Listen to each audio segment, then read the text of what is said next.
어제나 오늘이나 영원토록 동일하신 신실하신 하나님을 찬양합니다.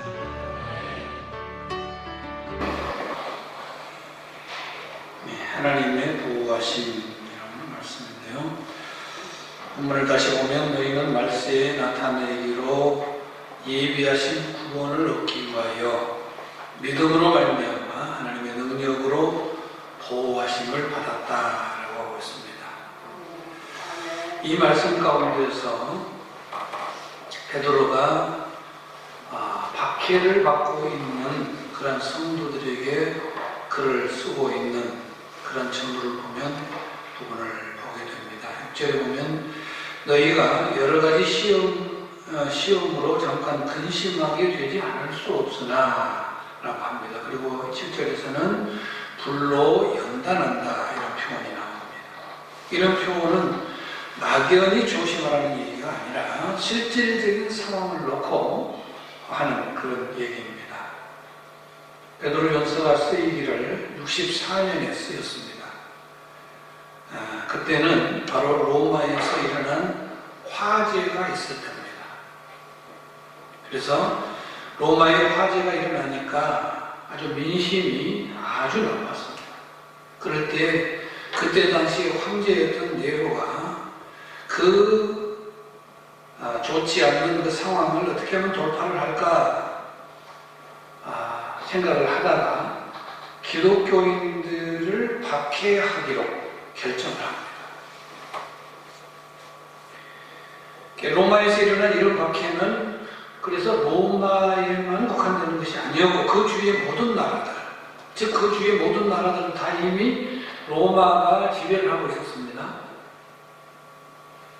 모든 나라의 총독들까지 다 황제의 의사를 또 이렇게 받들어야 되니까 반영을 해서 공식적으로 예수 믿는 사람들을 박해를 하고 있는 그 시대에 쓰여진 글입니다.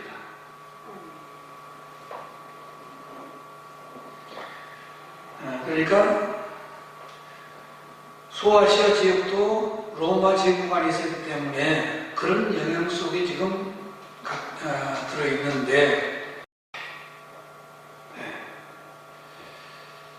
지금 코로나19 때문에 교회들이 이 정부로부터 이렇게 이런 것들을 하고 이런 것들을 하지 말고 지금 국가에서 말하는 것은 예배 안 드렸으면 쓰겠다 지금 그거잖아요. 예배를 드립니다. 그런데 이제 교회 쪽에서는 왜 우리가 예배를 안 드려야 되냐 그럴 이유는 없다. 그러고 막 부딪히는 그런 경향이 지금 있습니다.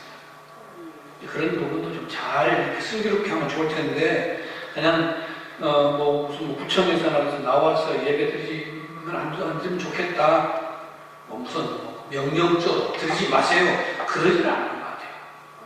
내가 경험해 보면은 안 드리면 좋겠다 또 국가 그렇게 지금 시책을 그렇게 가지고 있다 안 드리면 좋겠다 그러면서 온 그때 그 직원을 걸더라고요. 우리가 강제적으로는 할 수가 없습니다. 거기까지 얘기를 하더라고요. 얼마나 고마운 얘기예요. 그래서 우리는 예배는 드리되 이렇게 거리 두고 이렇게 잘해서 드린다. 이렇게 이제 얘기를 해서 지금 들고 있는데 지금 그때 당시에 그 주위에 있는 모든 교회들이 그 로마 황제가 자기 나라의 수도에 불난 그것을 어떻게 모면을 해야 되겠는데 방법이 없으니까 예수 믿는 사람들을 박해하자. 심지어는 예수 믿는 사람들 그랬다고 당시에 그 문을 보면 기독교인들이 불을 냈다고까지 말을 퍼뜨려버려요. 기독교인들이 불을 냈겠어요? 여러분 생각할 때? 아니잖아요. 그런데 그렇게까지 말을 퍼뜨려버려요. 그때 당시에. 그래서 공적인 박해 대상이 된다는 말이죠. 그래서 그리스도인들은 개인적으로 불편함을 감내해서라도 주변 사람에게 오해를 살리를 해서는 이제 안 되게 된 그런 상황이고 지금도 마찬가지입니다. 필요 이상으로 조심해야 되고 그리고 세상 사람들이 도전하는 시비에 말려들지 않기 위해서 불편함 속에서도 또 손해를 보면서도 그런 것을 이제 감내하고 받아들여야 하는 그때 당시 상황이고 지금도 마찬가지입니다. 이런 삶이 결코 쉽거나 만만하지는 않습니다. 정말 힘든 고난이기 때문에 여러 가지 시험으로 말미암아 잠깐 근심하게 되지 않을 수 없으나 이 앞을 보면 5절에 보면 그렇게 하고 있습니다. 그리고 7절에 가서는 불로 연단하고 그렇게 하고 있습니다. 오늘 본문이 상정하는 두 번째가 중요합니다. 성도들은 그럼에도 불구하고 하나님의 보호하심을 받는다는 겁니다. 네. 여러분이 난처한 상황에 처했을 때 그 난처함 속에서도 안심하게 되는 경우는 어떤 때이냐? 무슨 119에 실려갈 일이 생겼다, 불이 났다, 여러 가지 무슨 어려운 그런 일이 벌어졌다. 그랬을 때에 제복을 입은 소방관이나 경찰이 오게 되면 안심을 한단 말이죠. 소방관이나 경찰은 재난을 다루는 전문가들이기 때문에 그들이 위험한 상황을 통제해 줄 것을 기대하기 때문에 안심이 되는 것이죠. 마찬가지로 성도가 박해와 고난이라고 하는 재난을 당하면 누구를 바라봐야 됩니까? 그 재난 상황을 완전하게 통제하고 그 가운데 우리를 보호하실 수 있는 하나님을 바라봐야 된다는 거죠. 박해와 고난이 아무리 심하더라도 하나님의 보호하심이 있다면 우리가 걱정할 게 없다는 거죠. 그래서 하나님을 우리가 믿는 거란 말이죠. 베드로는 이런 하나님의 보호하심이 있는 걸 알았기 때문에 로마 제국 안에서 당하는 그런 박해와 그런 고난을 이제 어떻게 표현을 합니까? 여러 가지 시험으로 말미암아서 잠깐 근심하게 되지 않을 수 없다. 그러니까 잠깐의 고난이다. 잠깐만 견디고 버티면 된다. 지나갈 어려움이다. 그렇게 하고 있습니다. 하나님께서 보호하시기 때문에 우리가 겪는 어려움은 모두 다 잠깐 지나갈 것이다. 그렇게 하고 있습니다. 그럼 하나님의 보호하심은 어떤 보호인가? 하나님이 보호하시는 것을 여러분 믿지 않습니까? 하나님의 보호하심을 믿는단 말이죠. 근데 그 하나님께서 어떻게 보호하시냐, 어떤 보호하심이냐, 그 어떤 보호하심이기 때문에 그걸 잠깐이라고 지금 베드로는 하고 있느냐 하는 겁니다. 먼저 능력이신 하나님께서 보호하시기 때문에 그렇다. 하나님이 보호하시기 때문에 보호하시는데 누가 사람이 힘센 사람이 아니면 다른 누가 무슨 권력을 가진 사람이 보호한다? 그거 믿을 수가 없습니다. 누가 보호하신다? 하나님께서 보호하시기 때문에 이 지금 공적인 박해가 오고 있는데 이 고난을 우리는 고난으로 여기지 않고 잠시 지나갈 것으로 생각한다. 그런 얘기예요. 하나님은 능력이 있으시다.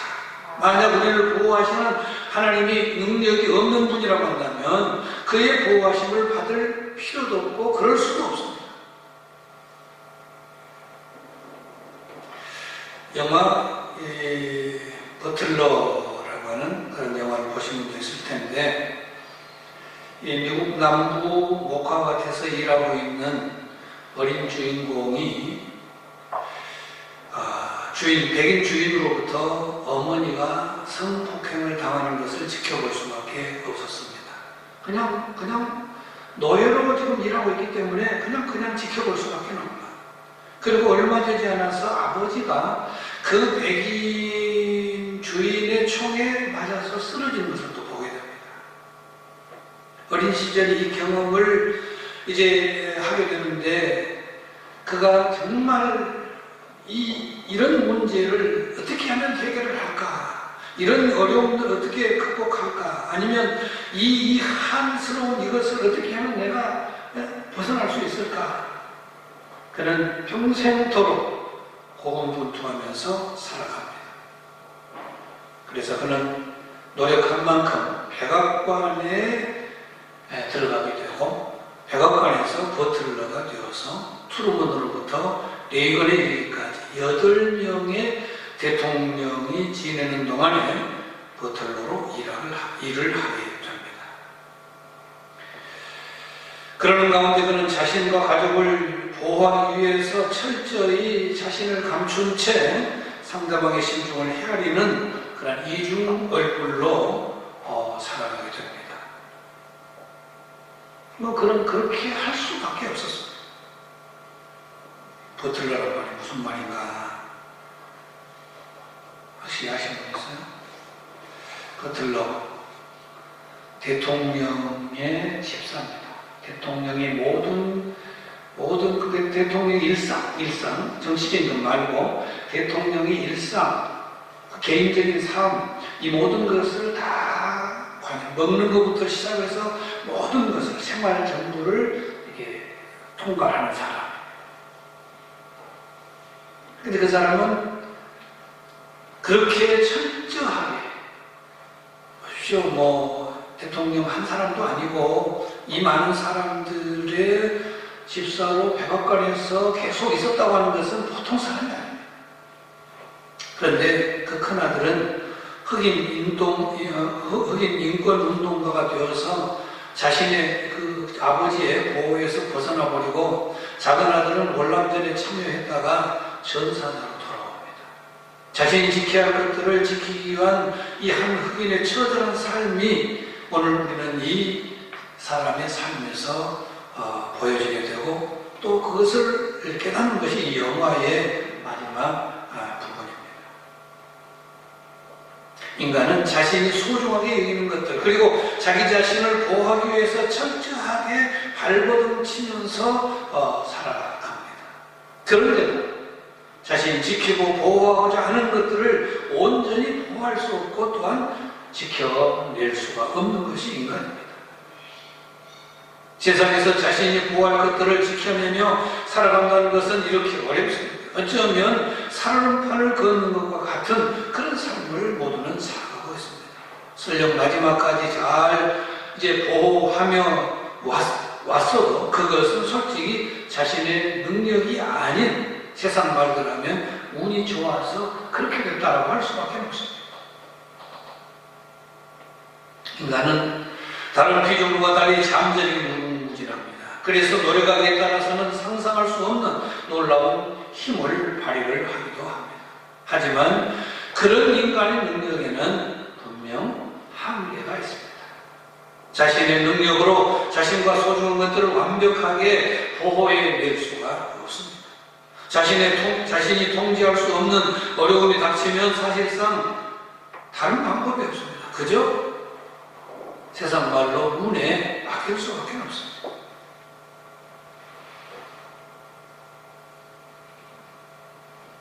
한계가 있다는 것입니다. 인간은 한계에 부딪히게 되고 또 자아질 수밖에 없습니다.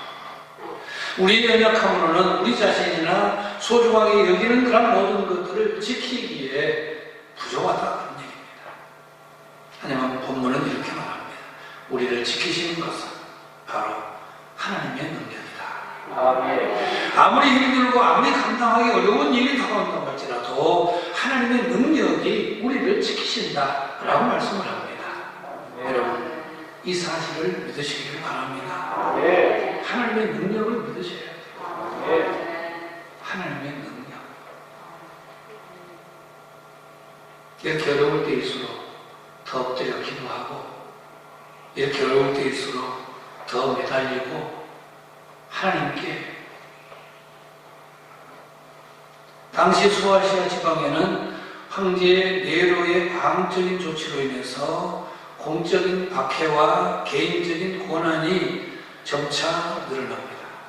베드로는 그런 상황에서도 성도는 하나님의 백성은 하나님의 능력으로 보호함을 받아야 된다. 하나님께서 너희를 보호하실 것이다. 하나님의 능력에 하나님이시기 때문에 분명히 너희를 보호하실 것이다. 이렇게 지금 힘을 주어서 편지를 하고 있습니다. 인간의 노력으로는 이길 수 없는 싸움이다. 그러니까 하나님께서 보호하시기 때문에 성도를 이길 수 있으므로 하나님을 의지해라. 그렇게 하고 있습니다. 우리는 당신의 능력으로 우리를 보호하신다는 점을 잊어서는 안 될 것입니다. 하나님의 능력은 어떤 능력입니까? 천지를 창조하시는 능력입니다. 온 세상이 질서 있게 움직이며 섭리하는 그런 능력입니다. 그리고 또한 무엇보다도 죄인인 우리를 구원하신 하나님의 능력입니다. 이런 절대적인 능력으로 하나님께서 성도의 우리를 보호하시기 때문에 성도는 완벽하게 보호를 받을 수 있다는 것이죠. 이렇게 우리를 보호하시는 하나님의 능력은 이 세상에 진행되는 동안에 우리에게 임합니다. 우리가 살고 있는 이 세상에서 하나님은 우리를 붙들어서 보호해 주십니다. 우리는 때로 혼자서 어려움을 겪는다는 그런 생각이 들 때도 분명 있을 것입니다. 하나님이 보이지 않기 때문에 나는 나에게는 왜 이런 어려움이 있는가 그런 생각을 할 수도 있을 것입니다. 그런데 지금까지 겪어온 수많은 어려움을 한번 생각을 해보십시오. 그런 어려움이 있는데도 그럼에도 우리가 아직도 건재해 있지 않습니까? 살아있지 않습니까? 이것은 바로 하나님께서 당신의 능력으로 우리를 붙들어 보호해 주셨기 때문입니다. 이 보호하시는 능력은 우리에게 있어서 앞으로 계속 될 것입니다. 이렇게 하나님께서 자신의 능력으로 보호하시기 때문에 성도의 견인을 이야기하고 있습니다. 성도의 견인. 성도가 끝까지 참고 견딘다는 말인데 성도가 끝까지 참고 견디는 것은 자기 힘으로는 되지 않는 것이죠. 하나님께서 우리를 보호하시고 인도하시고 함께 하시기 때문에 그것이 가능하다. 성도가 인내할 수 있는 것은 참고 견딜 수 있는 것은 그런 것이다. 그래서 그 주체는 누굽니까? 전능하신 하나님이 되십니다. 우리가 끝까지 견딜 수 있게 되는 것은 하나님께서 하신다는 거죠. 하나님께서 당신의 능력으로 우리를 붙들어 보호하시기 때문에 성도가 견인할 수 있다. 여러분, 세상만 바라보면 우리는 두렵습니다. 암담합니다. 그러나 우리가 잊지 말아야 될 것은 우리 하나님은 우리를 당신의 자녀로 삼으셨습니다. 그래서 하나님의 자녀입니다. 하나님은 당신의 자녀를 당신의 능력으로 붙들어 보호하십니다. 그렇기 때문에 우리는 쓰러지거나 멸망에 이르지 않는 것이죠. 우리가 잘났기 때문이 아닙니다. 하나님께서 당신의 능력으로 우리를 보호하시기 때문에 그래서 우리가 아무리 어려운 박해와 고난 속에 거닐다고 할지라도 우리 모두는 그 고난들이 잠깐이면 지나가게 되는 것이죠.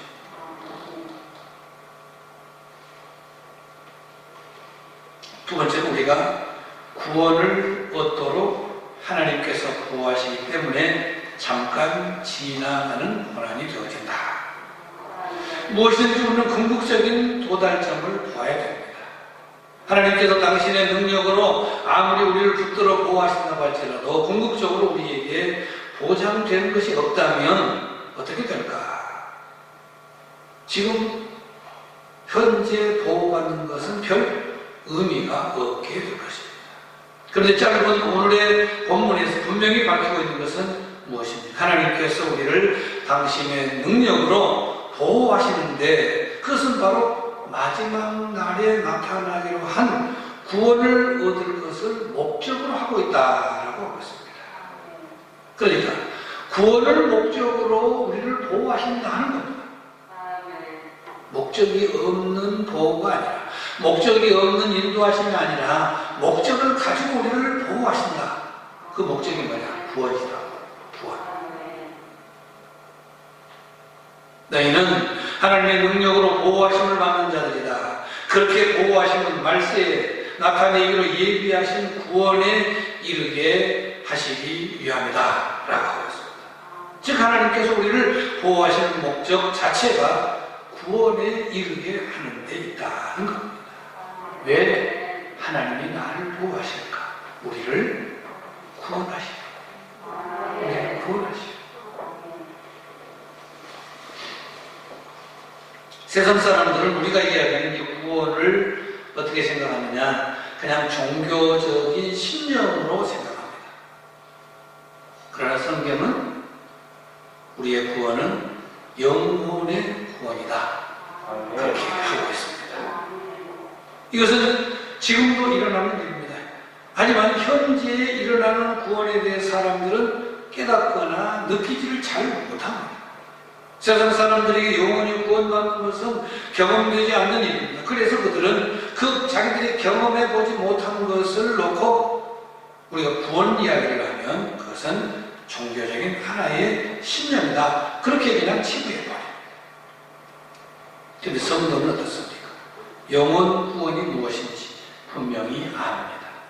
영혼의 구원은 우리가 영원히 사는 것을 의미합니다. 세상 사람들은 영혼이나 영원 그리고 영생에 대해서 알지를 못합니다. 그들에게 눈으로 보이는 이 세상 것이 전부이기 때문에 그렇습니다. 여러분, 우리는 이 세상 것이 전부인 양 살아가서는 안 됩니다. 그 안 믿는 사람들이 사는 삶의 방식입니다. 영원한 세계를 바라봐야 됩니다. 영원한 세계. 영혼이 있고 주님께서 우리에게 영생을 하라고 영원을 허락하실 것인데 그것을 바라보고 살아가야 됩니다. 마지막 때에 부활하게 된다라고 했습니다. 전인적인 우리는 구원을 받게 되어지는데 육과 영이 하나가 되어져서 주님 마지막 때에 주님께서 우리를 부활할 때에 그것이 합쳐져서 영원히 살 수 있는 몸으로 구원을 얻게 될 겁니다. 살아나게 될 것입니다. 부활을 하게 될 것입니다. 육체와 영혼이 그리스도와 함께 영원히 사는 그런 나라에 이르게 될 것입니다. 하나님이 당신의 능력으로 우리를 보호하시는 이유는 바로 이 구원을 말하고 있습니다. 그래서 우리는 이 구원받을 것을 바라보면서 살아가야 됩니다. 사실 구원은 이중성이 있습니다. 이미 우리는 영혼의 구원을 받았습니다. 그래서 이 땅에서 예수 그리스도를 영접하는 그 순간부터 구원받은 자로 지금 살아가고 있습니다. 이 땅에서도 하나님 나라 백성으로 살아갑니다. 하지만 육체를 가지고 사는 동안에는 육신의 연약함을 갖고 사는 그런 한계가 있습니다. 그래서 땅에서의 하나님 나라는 고난과 환난을 받는 모습으로 살아갈 수밖에 없습니다. 하지만 부활 때가 되어서 우리가 예수 그리스도의 부활을 힘입어서 이제 완전한 몸을 갖게 되어졌을 때 그때는 구원받지 못한 자와 구원받은 자는 실질적으로 완전히 다른 삶을 살게 됩니다. 성도는 영원한 생명에로 나아가지만 믿지 않는 자는 영벌에 처하게 되었습니다. 우리 영혼이 구원받는 데까지 하나님께서 우리를 붙드셔서 완전한 구원에 이르게 하시기 때문에 설령 지금 우리는 이 땅 위에서 잠깐의 그 고난을 받는다고 할지라도 그것을 그 믿음 때문에 견딜 수가 있는 거죠. 완전한 구원이 이루어지는 그날은 확실하기 때문에 그리고 그날이 이르도록 하나님께서 우리를 당신의 능력으로 보호하시기 때문에 우리는 지금 받는 어려움, 이 힘든 그런 모든 일들을 잠깐의 고난으로 생각을 하고 넉넉히 이길 수 있어야 됩니다. 따라서 우리는 믿음으로 하나님의 보호하심을 받는다라고 하고 있습니다. 믿음으로. 방금 제가 두 번째 얘기한 이 부분을 믿음으로 하나님의 보호하심을 받을 수가 있다.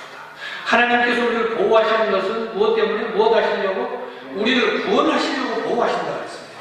근데 그 사실을 믿어야 하나님의 보호하심을 받을 수 있다.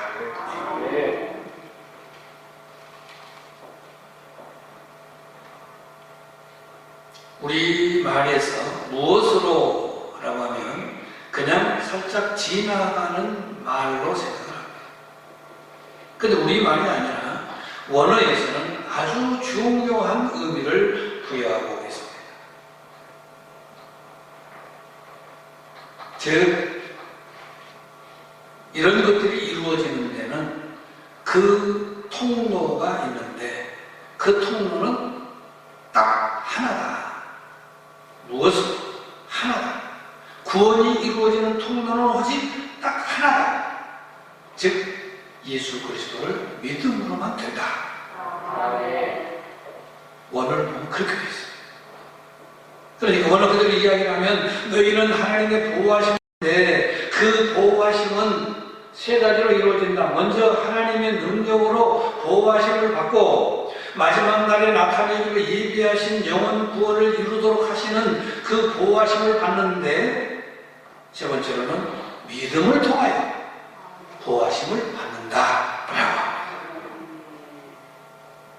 따라서 우리에게 필요한 것은 오직 하나, 하나님만 믿는 겁니다. 예수님만 믿는 겁니다. 지금 코로나19 때문에 교회가 예배드리기 어렵고 또 이렇게 숫자가 적게 예배를 드리고 그러는데 이런 상황들을 우리가 지나가면서 과연 우리의 믿음은 어느 정도인가, 우리 교회 성도들의 믿음은 어느 정도인가 하는 것을 헤아려 보게 됩니다. 믿음을 통하여 우리는 하나님의 보호하심을 받습니다. 오직 믿음을 통하여 우리는 영원 구원에 이르는 날까지 보호를 받게 됩니다. 우리가 믿음만 잃지 않는다면 현재 우리가 경험하고 있는 어떤 어려움, 이 모든 것들은 다 잠깐 지나가는 것에 불과합니다. 하나님은 우리를 끝까지 보호하십니다. 믿음만 갖고 있으면 됩니다. 네. 어떤 분들이 그런 얘기를 했었죠. 예배 오늘 계속 주일 오후 예배만 드리지 않고 계속 예배 드린다 그러니까 아니 하지 말라면 하지 말지 뭐 또 그렇게 그래야 되는가 그런가 그렇게 생각했던 분들, 그렇게 얘기했던 분들 또 우리 교회 가운데도 있습니다. 우리 사회가 이 코로나19로 인해서 무척 힘든 시기를 지금 지나고 있습니다. 그런데 우리가 이것을 견뎌내야 됩니다. 그럼 어떻게 견뎌내야 됩니까? 예배를 드리면서 견뎌내야 되는 거죠. 네?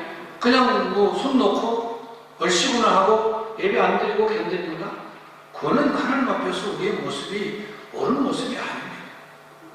우리가 믿음을 잃지 않고 하나님의 보호하심을 믿고 따라가면 영원 구원에 이르는 그 잠깐의 어려움, 이거 그냥 진짜 그대로 말씀 그대로 잠깐일 수밖에 없는 거죠. 정부나 보건당국에서 제시하는 그런 방법들을 잘 따를 필요가 있죠. 잘 따라야 되죠. 그러나 근본적으로 우리는 믿음으로 주님의 보호를 받는 자들이 되어야 된다는 겁니다. 어떤 어려움에도 우리는 그러므로 흔들리지 않는 그런 믿음이 있어서 그 믿음을 통해서 우리 모두 승리할 수 있기를 바랍니다. 기도하겠습니다. 하나님, 믿음이 없이는 하나님을 기쁘시게 할 수 없다라고 했는데 하나님이 우리를 능력을 가지고 보호하시고 함께 하시고 구원에 이르도록 보호하시는 하나님이신 것을 믿습니다.